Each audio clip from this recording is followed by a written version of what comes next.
నిరీక్షణ పొందితివా బ్రతుకిల మారినదా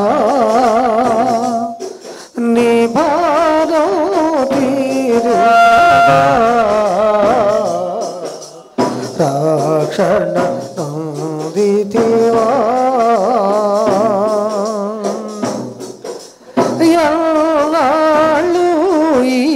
పాపపు బ్రతుకు ఎందాక ఈ శాపపు పరుగు ఎన్నాళ్ళు ఈ పాపపు బ్రతుకు ఎందాక ఈ శాపపు పరుగు అంతము మరణమేగా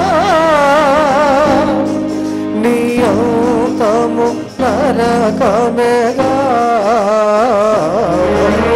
అంతము మరణమేగా నీ అంతము నరకమేగా రక్షణను దిగివా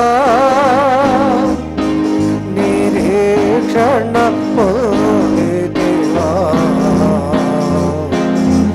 బ్రతుకిల మారినదా నీ భారం తీరినదా రక్షణ పొందితివా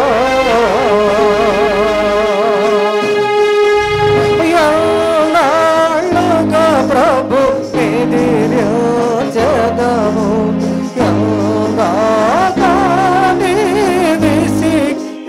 చదవు ఎన్నాళ్ళుగా ప్రభు ఎదిరించెదము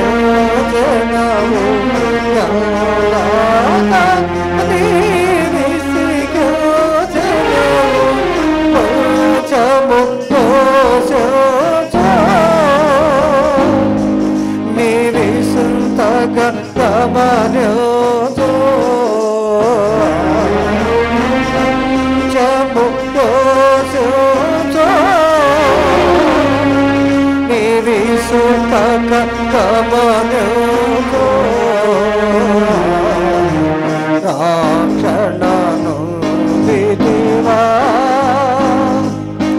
నిరీక్షణ పొందితివా బ్రతుకిల మారినదా నీ భారం తీరినదా రక్షణ పొందితివా చిరుజను ప్రభు తన రాతమును మరణించెను ప్రభు నీ పాపముకై చిరుజను ప్రభు తన రాతమును మరణించెను ప్రభు నీ పాపముకై పరితాపమును ప్రార్థించుము ఏ దినము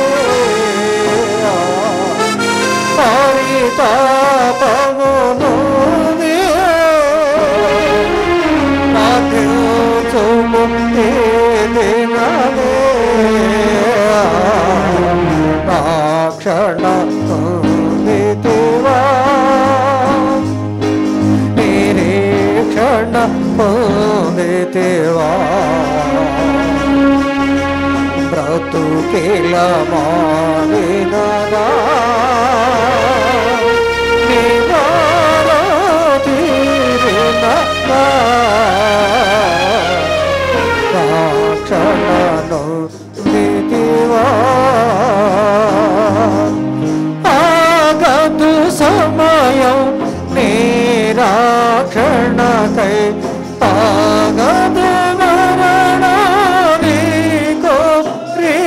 వేదికపై ఆగదు సమయం నిరాక్షణకై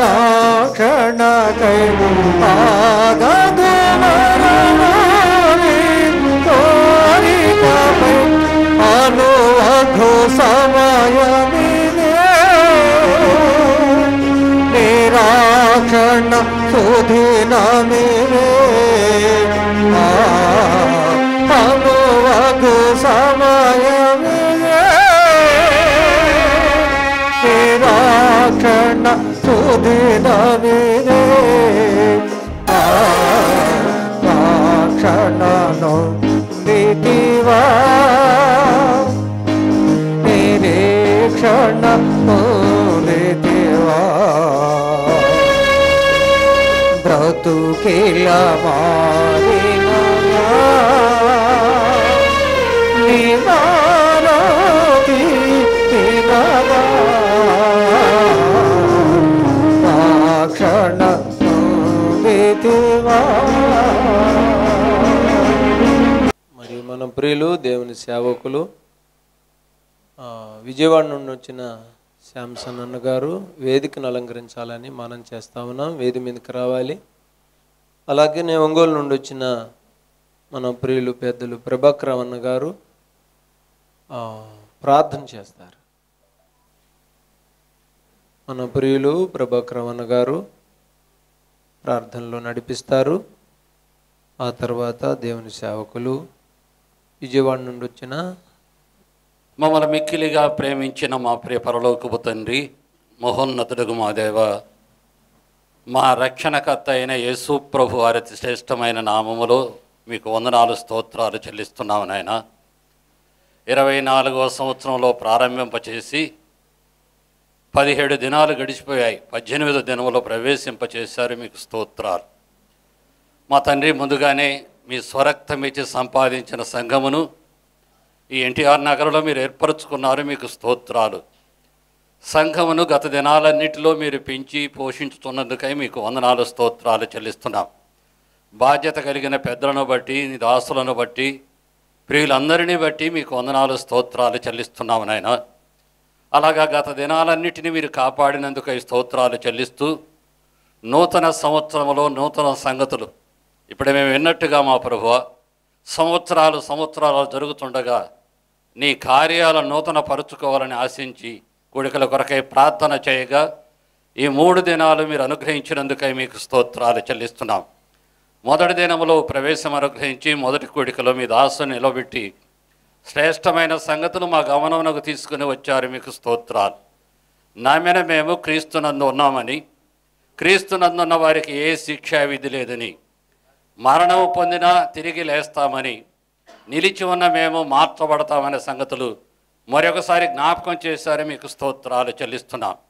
మా కన్న తండ్రి, ఈ శబ్దయంత్రం ద్వారా అనేక మంది వింటుండగా నమ్మని వారు నమ్ముకోవడానికి కొరకై వారిని ఈ సంవత్సరం కూడా ప్రవేశింపచేశామని గ్రహించి ఇప్పుడైనా నమ్ముకొని నీ బిడ్డలుగా మార్చబడినట్లు కృపచూపమని మీ సన్నిధిలో వేడుకుంటున్నాం.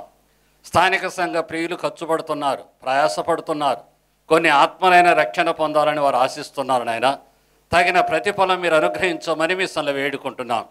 ఇప్పుడు మరి ఒక దాసుని మీ పక్షాన నిలవనై ఉంటుండగా మీ దాసుని మీరు మరుగుపరచి మా కొరకై సిద్ధపరిచిన మాటలు మీరు అందించి మీరు మహిమ పొందమని, అలాగే అధ్యక్షునిగా ఉండి నడిపిస్తున్న నీ దాసుని కూడా సమయోచితంగా నడిపించడానికి సహాయం చేయమని మా ప్రభు అయిన యేసుక్రీస్తు వారి అతి శ్రేష్టమైన నామములో స్తుతించి ప్రార్థన చేసి అడిగి వేడుకుంటున్నాము తండ్రి. ఆమేన్. మంచిది ప్రియులారా, మన పాటలు పాడిన ప్రియులకు, ప్రార్థించిన అన్నలకి అందరికీ వందనాలు. ఈ సమయంలో మన ప్రియులు దేవుని దాసులు విజయవాడ నుండి వచ్చిన శాంసన్ అన్నగారు మనకు వాక్యం అందిస్తారు. అందరు శ్రద్ధగా ఆలకించాలని మనం చేస్తా ఉన్నాం.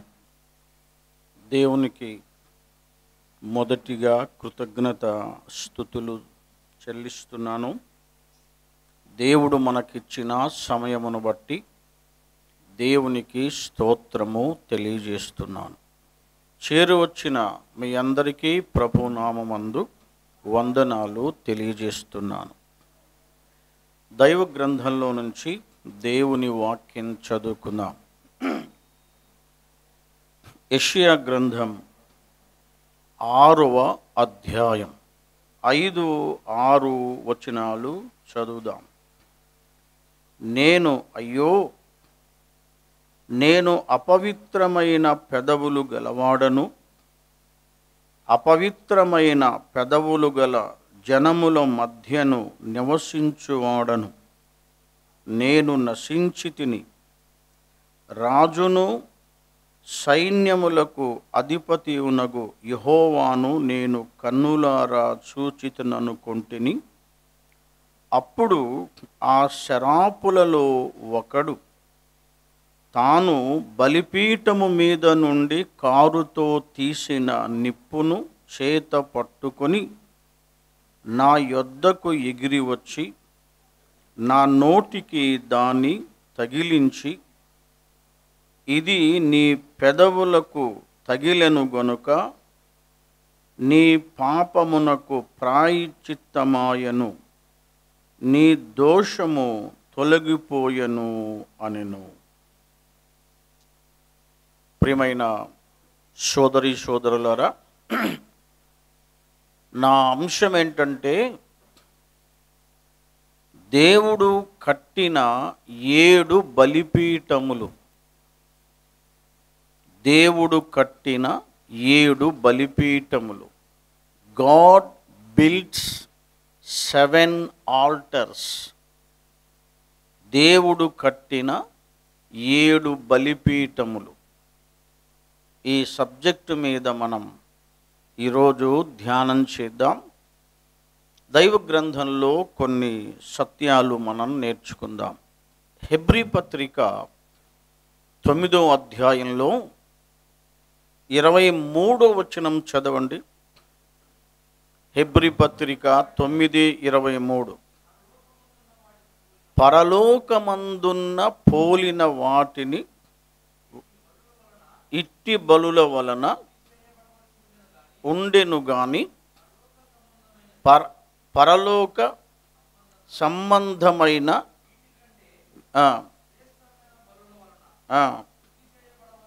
ఉండెను. మళ్ళా చదవండి వచనం. పరలోకమందున్న వాటిని పోలిన వస్తువులు. ఈ ముక్క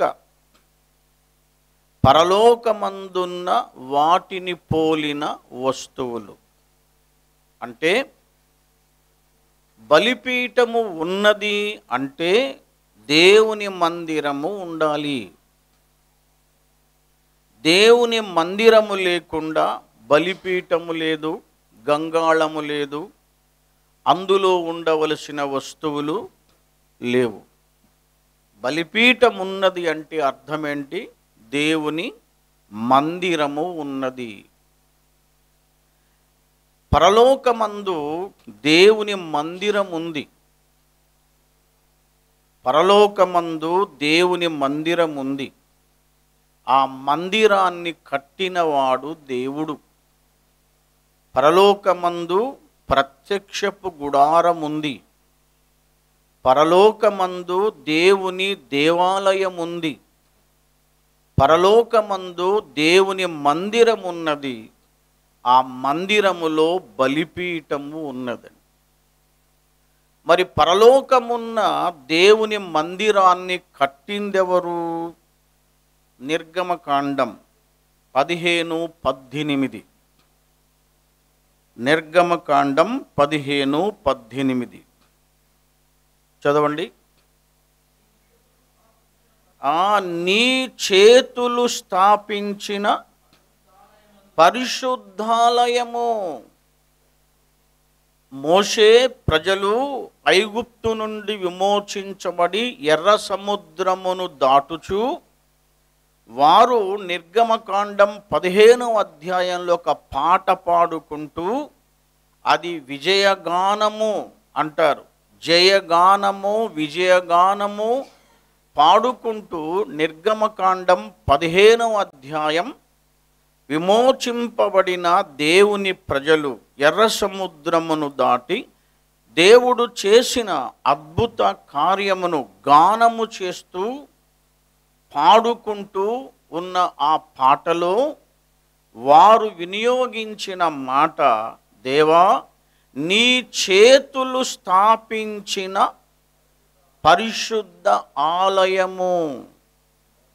అంటే ఆ పరిశుద్ధ ఆలయాన్ని, ఆ మందిరమును స్థాపించింది ఎవరు? అందులో ఉంది కదా, దేవుడే. అంటే దేవుడు తన స్వహస్తములతో, తన చేతితో ఆ పరలోకమందు ఒక మందిరాన్ని స్థాపించాడు, మందిరాన్ని కట్టాడు. అందుకే నీ చేతులు స్థాపించిన మందిరము అని వారు పాడుతున్నారు. హెబ్రీ పత్రిక 8 అధ్యాయం 8 మొదటి నుండి చదవండి. హెబ్రీ 8వ అధ్యాయం.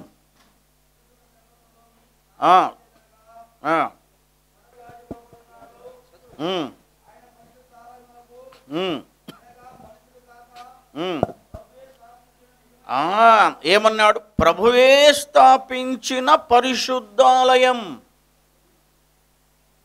ఎవరు స్థాపించారు పరలోకమందు ఆలయాన్ని? ఏమన్నాడు? ఆయన స్థాపించిన పరిశుద్ధాలయం, ఆయన చేతులతో కట్టిన పరిశుద్ధాలయము పరలోకమందు ఉన్నది. అంటే పరలోకమందు దేవుని ఆలయం ఉంది, దేవుని మందిరం ఉంది. ఆ మందిరములో ఉన్న వస్తువులన్నీ కూడా భూలోకంలో ఇశ్రాయేలు జనాంగము మధ్య ఉన్న ఆలయాలలో ఉన్న వస్తువులకు పోలికగా ఉన్నది అని హెబ్రీ 9:23లో మనం విన్నాం. ప్రకటన గ్రంథం 11వ అధ్యాయం 19వ వచనం. ప్రకటన 11:19. ఏమన్నాడు? ఏం తెరవబడిందట? దేవుని ఆలయం ఎక్కడుందట? ఏమన్నాడు? పరలోకమందున్న దేవుని ఆలయము తెరువబడగా. ఈ ఆలయం ఎక్కడుందన్నాడు? పరలోకంలో. ఈ ఆలయము ఎవరు స్థాపించారు? దేవుడు. ఎలాగూ స్థాపించాడు? తన చేతులతో పరలోకమందు ఒక మందిరాన్ని దేవుడు కట్టాడని ఇప్పుడు 3 రెఫరెన్సులు మీకు ఇచ్చా. ఇక 3 కాదు, ఇంకా 10 చూపిస్తా, వదిలేద్దాం. ఇందులో ఒక సత్యం ఉందండి. దేవుడు సమస్త సృష్టిని ఆయన వాక్కు ద్వారా కలుగు చేశాడు. కలుగుగా కంటే కలిగినవి కదా, కలుగుగా కంటే కలిగినవండి. ఆది కాండంలో 1వ అధ్యాయం అంతా కూడా సృష్టి యొక్క నిర్మాణము దేవుడు తన వాక్కు చేత కలుగు చేశాడు. ఆది కాండం 1వ అధ్యాయంలో వివరించాడు.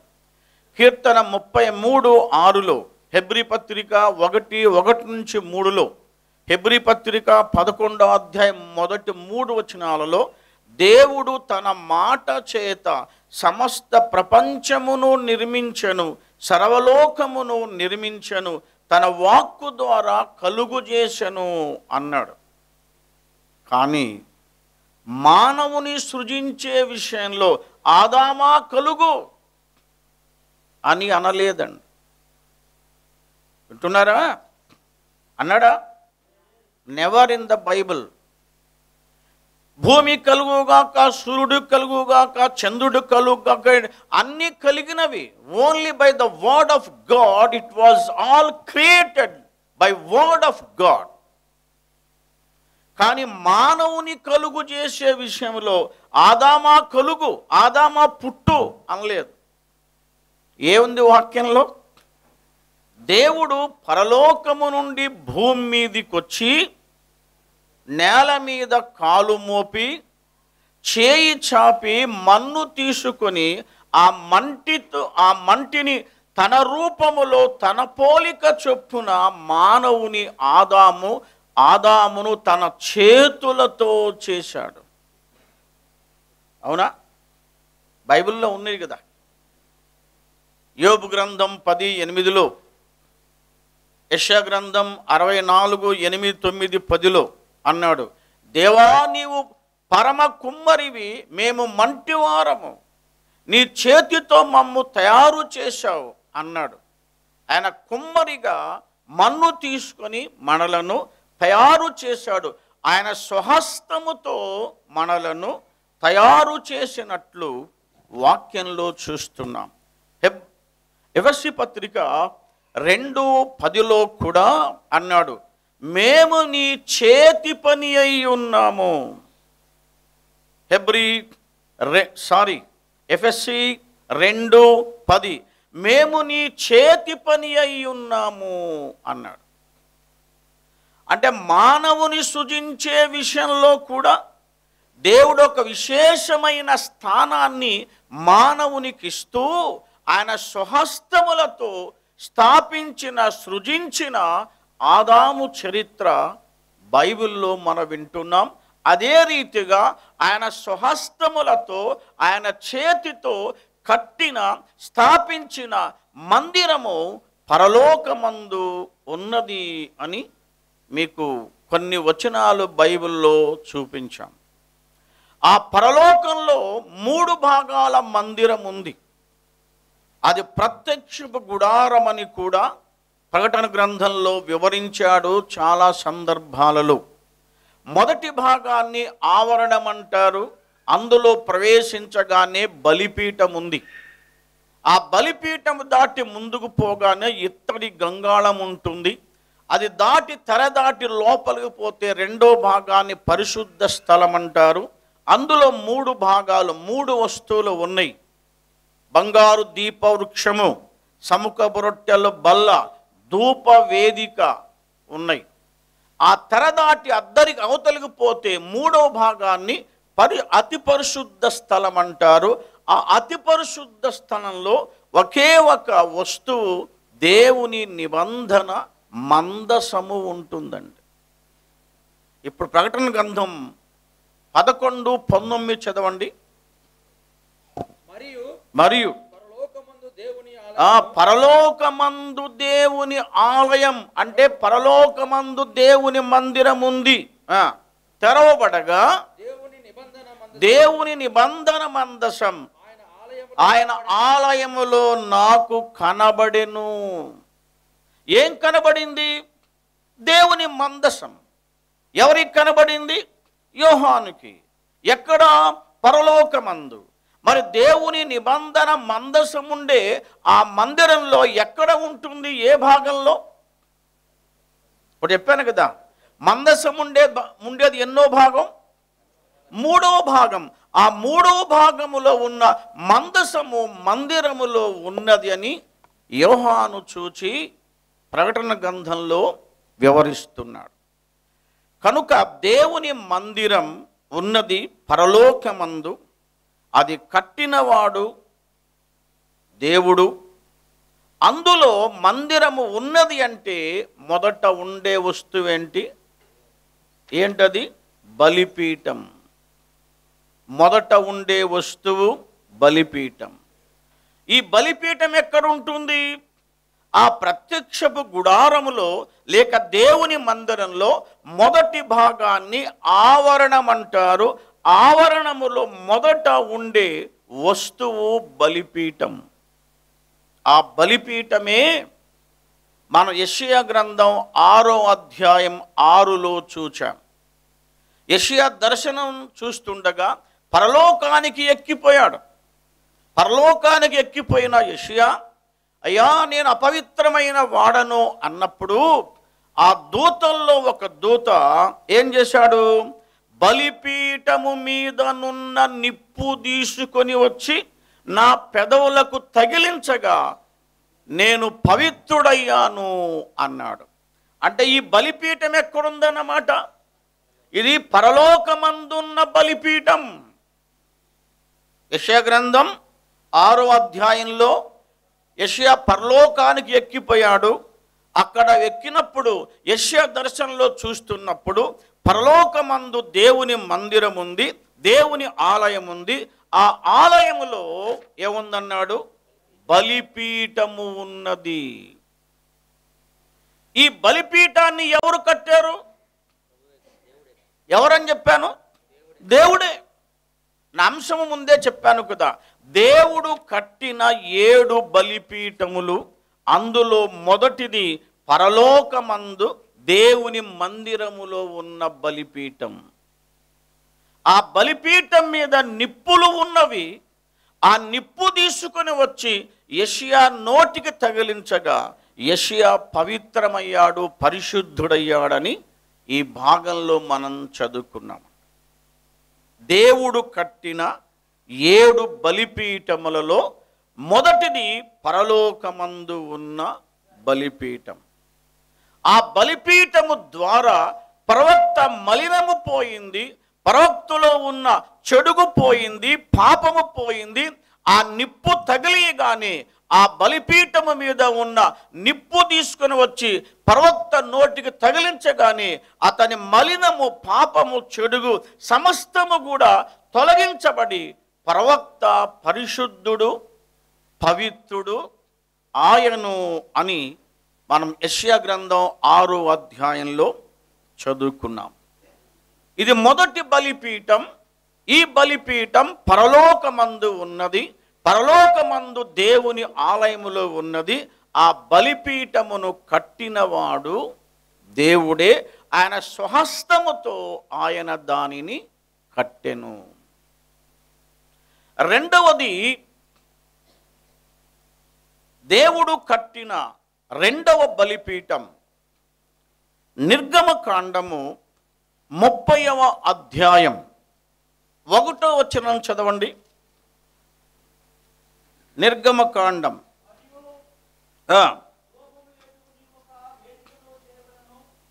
మరియు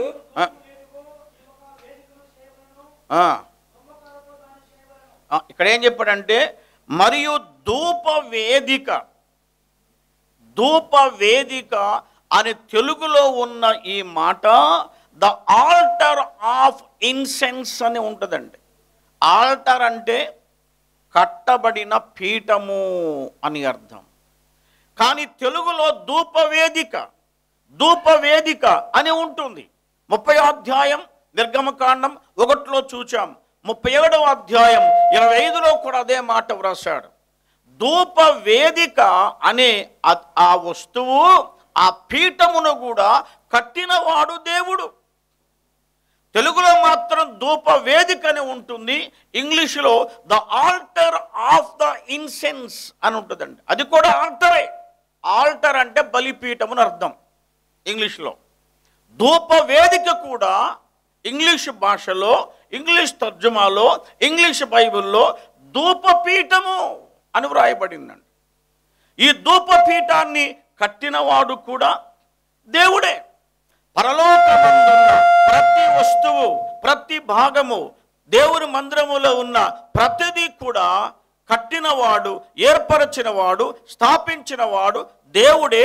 ఆ పరలోకమందున్న సమస్త వస్తువులన్నీ కూడా భూలోక మందిరములో ఉన్న వస్తువులకు పోలికగా ఉన్నవి అని హెబ్రీ పత్రిక 5వ అధ్యాయం మొదటి 4 వచనాలు, 8వ అధ్యాయం మొదటి 4 వచనాలు, హెబ్రీ పత్రిక 9వ అధ్యాయం 23వ వచనంలో వివరించాడు. రాసుకోండి రిఫరెన్స్. ఒక వాక్యం చదవండి. హెబ్రీ పత్రికలోనే 9వ అధ్యాయం మొదటి నుండి చదవండి. పరలోకమందు ఉన్న వస్తువులు, దేవుని మందిరంలో ఉన్న వస్తువులను మొదటి నిబంధనకైతే, ఆ మొదటి నిబంధనకైతే సేవా నియమములు 9వ అధ్యాయం మొదటి నుండి పౌలు కూడా ఈ దర్శనాన్ని చూచి పరలోక మందిరములో ఉన్న వస్తువులు, సామాగ్రి, ఏ భాగంలో ఏ వస్తువు ఉందో, మొదటి భాగంలో ఏముందో, రెండో భాగంలో ఏముందో, మూడో భాగంలో ఏముందో, పౌలు కూడా పరలోకానికి ఎక్కిపోయిన వాడండి. కాలేదా? పౌలు కూడా పరలోకాన్ని ఎక్కిపోయాడు. 2వ కొరింథీ పత్రిక 12వ అధ్యాయం దర్శనం అక్కడ ఉంది. వదిలేద్దాం, అక్కడ దాకొద్దు. ఒక మీ ఎగ్జాంపుల్ రిఫరెన్స్ చెప్పాను. 2వ కొరింథీ పత్రిక 12వ అధ్యాయంలో పౌలు పరలోకాన్ని ఎక్కిపోయినట్లు, అది మూడవ ఆకాశముగా, అది పరలోకముగా, అది పరదైసుగా, అది దేవుని సన్నిధిగా పౌలు వర్ణించాడు. పరలోకమే పరదైసు, పరదైసే పరలోకం, నో డిఫరెన్స్. చూడండి, పరదైసే పరలోకం. ఒకప్పుడు పరదైసు భూమి కింద ఉంది, అంటే భక్తులున్న స్థలం అంతే. పరలోకమే పరదైసు అండి. ఆ స్థలానికి పౌలు ఎక్కిపోయి పౌలు పరలోకమునకు కొనిపోబడినప్పుడు ఆయన చూసిన దర్శనం హెబ్రీ పత్రికలో 9వ అధ్యాయంలో వివరిస్తూ ఏమన్నాడు? చదవయ్యా. మొదటి నిబంధనకైతే, మొదటి నిబంధన అయితే సేవా నియమములను, అంటే మొదటి అంటే పాత నిబంధన అని అర్థం. సేవా నియమములు ఈ లోక సంబంధమైన పరిశుద్ధ స్థలమును ఉండెను. ఎలాగనగా మొదట ఒక గుడారం ఏర్పరచబడెను, అందులో దీపస్తంభము బల్లయు దాని మీద ఉంచబడిన రొట్టెలను ఉండెను. దానికి పరిశుద్ధ స్థలం అని పేరు. రెండవ తెరకు ఆవల అతి పరిశుద్ధ స్థలము గుడారం ఉండెను. అందులో సువర్ణ ధూపార్తియు అంతటను బంగారు రేకు పొదగబడిన నిబంధన మందసము ఉండెను అని పౌలు తేటగా పరలోకమును ఎక్కిపోయిన వాడు, పరలోక దర్శనాన్ని చూచిన వాడు, పరలోకానికి ప్రభు పిలుగా పరమందు ఎక్కిపోయిన ఆరోహణమైన పౌలు చూచి హెబ్రీ పత్రికలో వివరిస్తున్నాడు. ఆ మందిరములో ఉన్న అన్ని భాగాలు వర్ణించాడు.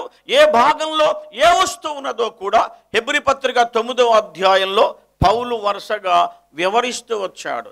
ఆ ధూప వేదిక అనేది ఇంగ్లీషులో the altar of the incense. Altar అంటే బలిపీఠ వస్తువు అని అర్థం అండి.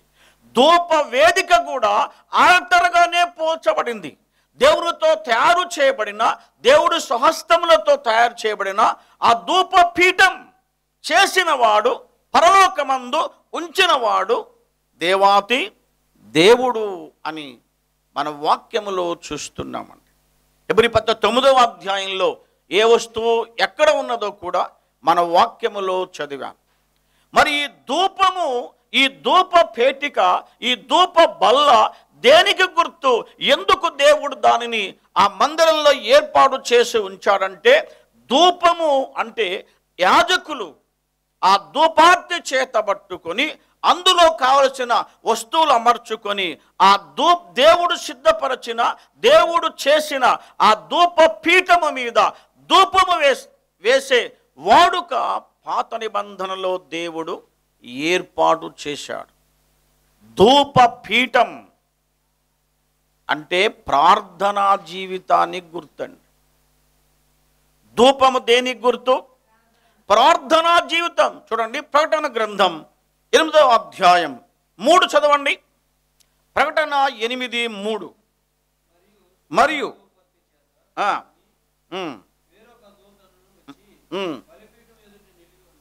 నిలవగా ఉన్న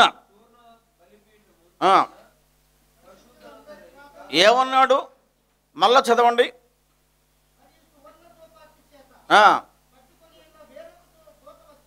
సువర్ణ ధూపార్తి చేత పట్టుకొని ఉన్న వేరొక దూత వచ్చి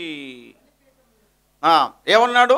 సువర్ణ ధూపార్తి చేత పట్టుకొని పరలోకమందున్న ధూప వేదిక మీద ధూపం వేశారు అని చదువుతున్నాం. మనం కూడా నిత్యము ధూపం వేసేవారంగా ఉండాలండి. ధూపము అంటే ప్రార్థనా జీవితం అని మనం విన్నాం.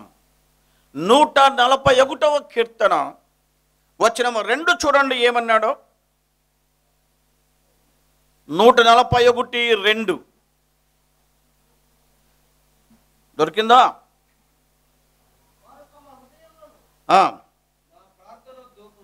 నా ప్రార్థన ధూపము వలెను, నేను చేతులెత్తుట సాయంకాల నైవేద్యము వలెను, నేను ప్రార్థన చేయుట ఏమన్నాడు?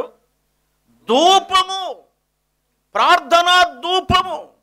ధూపం అంటే ఒక దీప స్తంభములాగా లేక ఒక స్తంభములాగా మన ప్రార్థన బలమైనదిగా, గట్టిదిగా, పరలోకమందు దేవుని సన్నిధికి చేరేటువంటి ప్రార్థన అనుభవాన్ని మనము కలిగి ఉండాలి. అంటే నిత్యము ధూపం వేసేవారంగా, నిత్యము ప్రార్థించే వారంగా, అవసరాన్ని బట్టి, అనుకూలతను బట్టి, సమయాన్ని బట్టి ప్రతి విశ్వాసి కుటుంబం కానీ, వ్యక్తిగతంగా కానీ, సంఘపరంగా కానీ నిత్యము ప్రార్థించే అనుభవం, ధూపపీఠము మీద ధూపము వేసే అనుభవం ప్రతి విశ్వాసి కలిగి ఉండాలని. పరమగీతము 3:6. పరమగీతము 3:6. ధూపస్తంభము వలె, మళ్ళా చదవాల, అది ధూపస్తంభము వలె అరణ్య మార్గమున వచ్చు. ఇది ఏమి ప్రశ్న? అదే సంఘం, అదే షులమ్మితి. సంఘము ఈ లోకమనే అరణ్యములో ధూపస్తంభములాగా ప్రయాణిస్తూ ఉండాలి అన్నాడు. సంఘం అనే పెండ్లి కుమార్తె ఏమన్నాడు? ధూపస్తంభము వలె, లేక ఏమన్నాడు? అరణ్య మార్గములో ప్రయాణిస్తున్న ఇది ఏమి? అది సంఘము. సంఘము నుండి ధూమము బయలు వదులుతున్నది. సంఘము చేస్తున్న ప్రార్థన, విజ్ఞాపన ధూపస్తంభములాగా పరలోకము చేరేదిగా ఉండాలి అన్నాడు. అది సంఘము. ఈ లోకమనే అరణ్యములో సంఘము ప్రయాణం చేస్తుంది. మనం ప్రయాణం చేస్తున్నాం. ఈ ప్రయాణంలో, ఈ విశ్వాసయాత్ర జీవితంలో మనము కూడా ధూపపీఠక మీద ధూపం వేస్తూ ప్రార్థిస్తున్నప్పుడు మన ప్రార్థన విలువగలదిగా, బలమైనదిగా, శక్తిగలదిగా, ఒక స్తంభములాగా దేవుని యొద్దకు చేరేదిగా ఉండాలండి. అందుకే ధూపస్తంభము అరణ్యములో కనబడింది అని వ్రాస్తున్నాడు. భక్తులు చాలామంది చరిత్రలో గొప్పగా ధూపస్తంభములాగా ధూపము వేసి ప్రార్థించిన భక్తులు ఉన్నారండి. బిల్లీ గ్రహం గారని మహాభక్తుడున్నాడు. ప్రపంచంలో సుమారు 180 దేశాల్లో సువార్త ప్రకటించిన ఏకైక గొప్ప సేవకుడు ఎవరున్నారు ప్రపంచాలంటే? బిల్లీ గ్రహం. ఇప్పుడు విన్నారా మీరు? కదండి. ఆయన చనిపోయి కూడా చాలా ఏండ్లైంది. మహా గొప్ప ఇంగ్లీషు బోధకుడు బిల్లీ గ్రహం, అమెరికా. ఇంత గొప్ప సేవ చేయటానికి, ఇంత గొప్ప వాక్యం అందించడానికి ప్రపంచంలో 3 వంతులు తిరిగి వాక్యం అందించడానికి ఏంటి మూలము అంటే ఆయన చెప్పిన సమాధానం ప్రార్థన, ప్రార్థన, ప్రార్థన. ధూపం, ధూప వేదిక, ధూప పీఠం మా ఇంటిలో, మా సంఘములో నా వలన, నా కొరకు ప్రార్థించే ప్రార్థనా దళం అని సాక్ష్యం ఇచ్చాడు. మాత్రమే కాదు, భక్త్ సింగ్ గారి గురించి చాలామంది తెలిసి ఉండొచ్చు. గొప్ప భక్తుడు, గొప్ప సేవ చేశాడు. ప్రపంచంలో ఆయన సంఘాలు వేల కొలదిగా ఉన్నాయి కదా. ఆయన కూడా ఆయన ప్రార్థిస్తే, ఆయన ప్రార్థించిన స్థలం హైదరాబాదులో ఆయన ఏర్పాటు చేసిన మందిరంలో, ఆయన గదిలో ఆయన మోకరించి ప్రార్థించిన స్థలము సుమారు అంగుళము లోతు. ఆ చాప తెగిపోయి బండ అంగుళము లోతు గుంటలు పడినాయండి. నేను కళ్ళారా ఆయన చూశాను. సుమారు 20 ఏళ్ల క్రితం హైదరాబాద్లో ముషిరాబాగ్ అంటారు, అక్కడ భక్త్ సింగ్ గారి సంఘం ఉంది. అప్పుడు ఆయన ఉన్నాడు, చనిపోలేదు, మైండ్ పోయింది. కానీ ఆయన ప్రార్థించిన రూము ఒక గ్లాసు డోర్ పెట్టారు, దగ్గరుండి క్లియర్గా చూసి రావటానికి లోపలికి పోనీయకుండా గ్లాసు డోర్ పెట్టారు. అక్కడ నిలబడి కళ్ళారా నేను చూచాను. అలాంటి గొప్ప ప్రార్థనా పరులు మన ప్రియులు రాజాజీ గారు కూడా మనం ఎరుగుదాం. వీళ్ళందరూ గొప్పగా ధూపం వేసి దేవునికి ప్రార్థించారు. ఆ బలిపీఠము నుండి వెళ్ళిన ధూపము దేవుడు అంగీకరించి ఇష్టపడినాడు. ఇది రెండవ దేవుడు కట్టిన ఆల్టర్. మూడవది, ఇది చెప్పి ముగించేస్తాను, దేవుడు కట్టిన 7 బలిపీఠములు. ఒకటి పరలోకమందున్న బలిపీఠం, రెండవది దేవుని మందిరంలో ఉన్న ధూప వేదిక కూడా ఆల్టర్గా బలిపీఠముగా ఇంగ్లీషులో వర్ణించబడింది. మూడవది దేవుడు కట్టిన 3వ బలిపీఠం ఏదేను తోటలో కట్టాడు.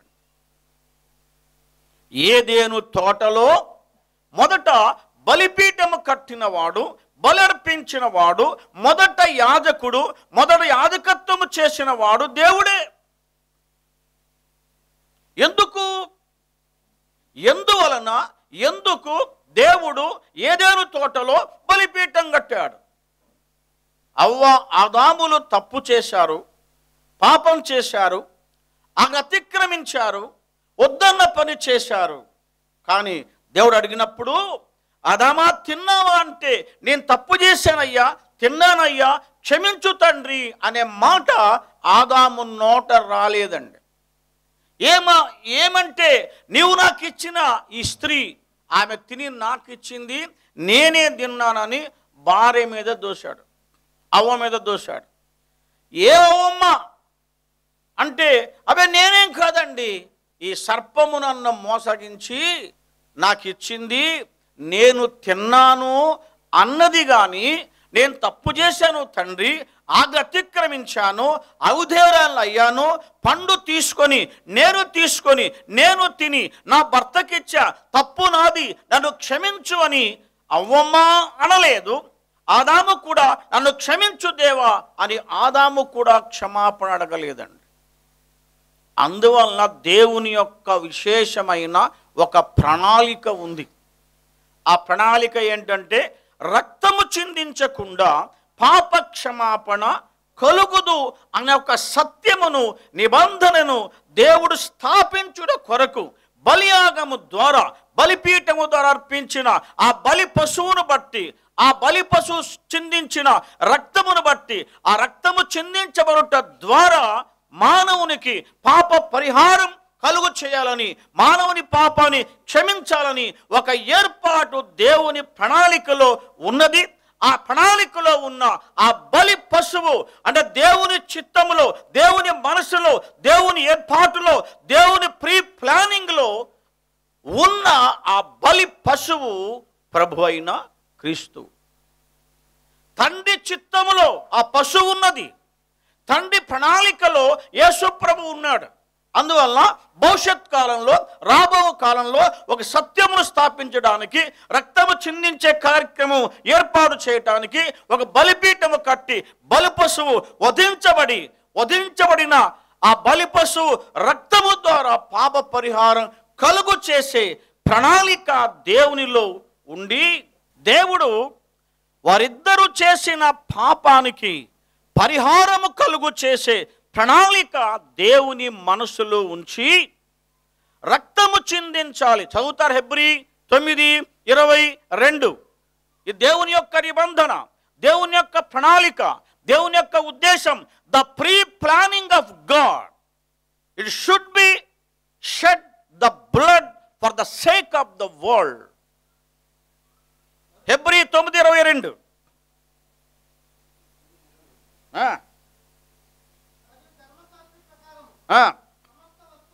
సమస్త వస్తువులను రక్తము చేత శుద్ధి చేయ. బాబు అప్ అండ్ డౌన్ వస్తుందయ్యా. ఇది బ్యాటరీ అని అయిపోయిందని చూడు, అందుకే ఇది నాకు అర్థమైపోయింది, ఇందులో బ్యాటరీ డౌన్ అయిపోయింది. చదవయ్యా, ముగించేద్దాం. సమస్త వస్తువులను, అది రక్తము చిందింపకుండా, without shedding of the blood there is no remission of the sin. రక్తము చిందింపకుండా పాప క్షమాపణ కలుగుదని దేవుని ప్రణాళిక, ద ప్లానింగ్ ఆఫ్ గాడ్. అందువలన అవ్వ ఆదాములు చేసిన పాప పరిహారం కొరకు, వారి తప్పు ఒప్పుకోనకపోయినా, క్షమించమని అడగకపోయినా, దేవుడు ఏదెను తోటలో తన స్వహస్తముతో బలిపీఠమును కట్టాడు. ఇది దేవుడు కట్టిన 3వ బలిపీఠం. The altar built by God in the garden of Eden. ఏదెను తోటలో దేవుడు తన స్వహస్తాలతో బలిపీఠమును కట్టి వారి పాప పరిహారం కొరకు ఒక గొర్రె పిల్లను వధించాడు. ఆ వధించిన గొర్రె పిల్ల చర్మమును ఆయన తీసి దాని మీద ఉన్న వ్యర్థమైన తొలగించి, ఆ చర్మాన్ని బాగు చేసి, ఆ చర్మాన్ని ఎండబెట్టి, ఆ చర్మాన్ని కత్తెరతో కత్తిరించి కొలతలు తీసుకొని కదా వారిద్దరికి చర్మపు చొక్కాయిలు కుట్టించాడు. ఎక్కడి నుండి వచ్చినాయి ఈ చర్మపు చొక్కాయిలు? ఈ చర్మం ఎక్కడి నుండి వచ్చింది? దేవుడు ఏమన్నా షాపింగ్కి వెళ్ళాడా? ఏమండి, మనం కూడా క్రిస్మస్కి న్యూ ఇయర్కి షాపింగ్కి వెళ్ళి ఉంటాం కదా, వస్త్రాలు కొనుక్కుంటాం కదా. మరి ఎక్కడ ఉన్నాడు దేవుడు ఈ చర్మాన్ని? ఆయనే దానిని ఆ బలిపీఠం మీద వధించిన గొర్రె పిల్ల చర్మం దానేసటైన చొక్కాలు కుట్టి ఆయన తొడగలేదండి. చదవండి మాట 21 ఏం చెప్పాడు? యెహోవా ఆదామునకు భార్యకును చేయించి అంటే అర్థం ఏంటి? God did not do, somebody done. దేవుడు చేయించాడు, దేవుడు చేసెను కాదు. ముందు ఆదికాండం చదివితే దేవుడు చేసెను, భూమి చేసెను, నీళ్లు చేసెను, సృష్టి చేసెను, గాడ్ మేడ్ అని ఉంటుందండి. ఇక్కడ దేవుడు తాను చేసి తొలగించినట్లు కాదు, somebody is there inside. మళ్ళా చదవన్నా, అదే వచనం. యెహోవా ఆదామునకు అతని భార్యకు కుట్టెను. ఉందా? చెప్పండి. దేవుడు చర్మపు చొక్కాయలు కుట్టెను. ఉందా? నెవర్. ఏముంది? చేయించనంటే ఎవరో చేశారు. ఎవరు చేశారు?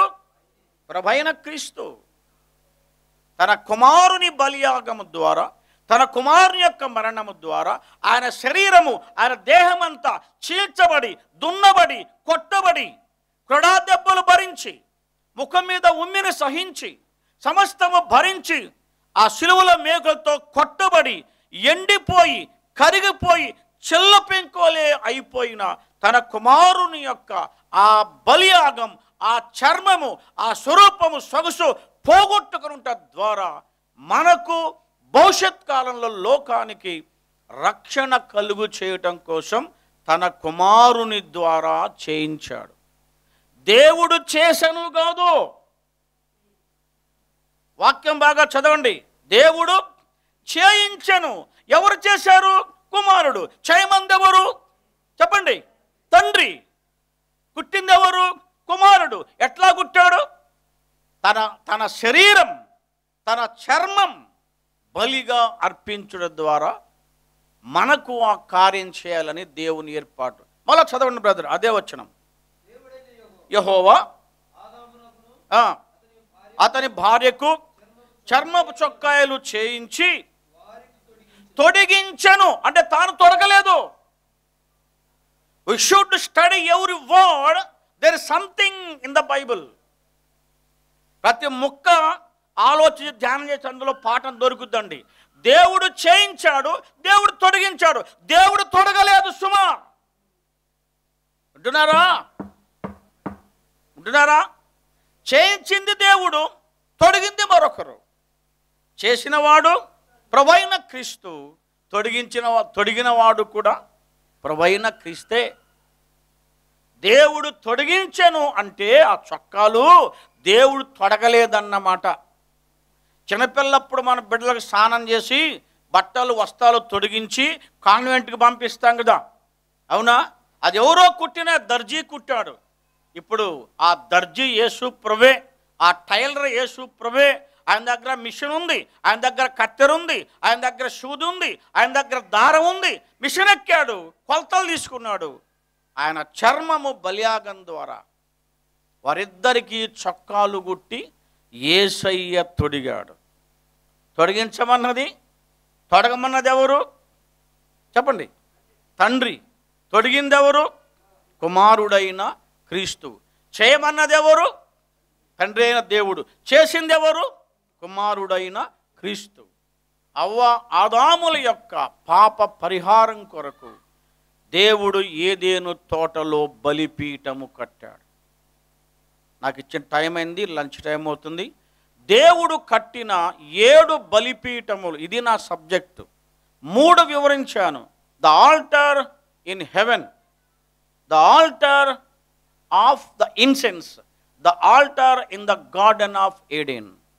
పరలోకమందున్న బలిపీఠం, భూమి మీద ఉన్న ధూపపీఠం, తర్వాత ఇంకేమన్నాడు? ఏదేను తోటలో బలిపీఠం. 3 బలిపీఠాలు. మిగిలినవి సాయంత్రం ఆలోచన చేద్దాం. దేవుని దాసుల ద్వారా చక్కని వర్తమానాలు మనం విన్నా. ఈ సమయంలో మన ప్రియులు ప్రసాద్ వచ్చి ముగింపు ప్రార్థన చేస్తారు. తర్వాత మనకు 2:30కు కూడిక ప్రారంభం జరుగుతుంది. అందరూ కూడా సమయానికి సిద్ధపడండి. దేవుని సేవకులు మన మధ్య ఉన్నారు, చక్కని వర్తమానం అందిస్తూ ఉంటున్నారు కనుక ఆత్మీయమైన మేలులు పొందాలని మనం చేస్తూ ఉన్నాం. ఇంకెవరైనా యేసు ప్రభువుని నమ్ముకోకుండా ఉంటే ఈ మధ్యాహ్నం వేళ యేసు ప్రభు మన కొరకు బలి చేయబడ్డ క్రీస్తు ప్రభుని చెప్పారు. ఇంకా యేసు ప్రభుని నమ్ముకోవాలని మనం చేస్తూ ఉన్నాం. పరిశుద్ధుడు అయిన మా ప్రియ పరమ తండ్రి, గనుడు అయిన మా రక్షకుడా, నీ అపారమైన ప్రేమకై కృతజ్ఞత స్తోత్రాలు చెల్లిస్తున్నా.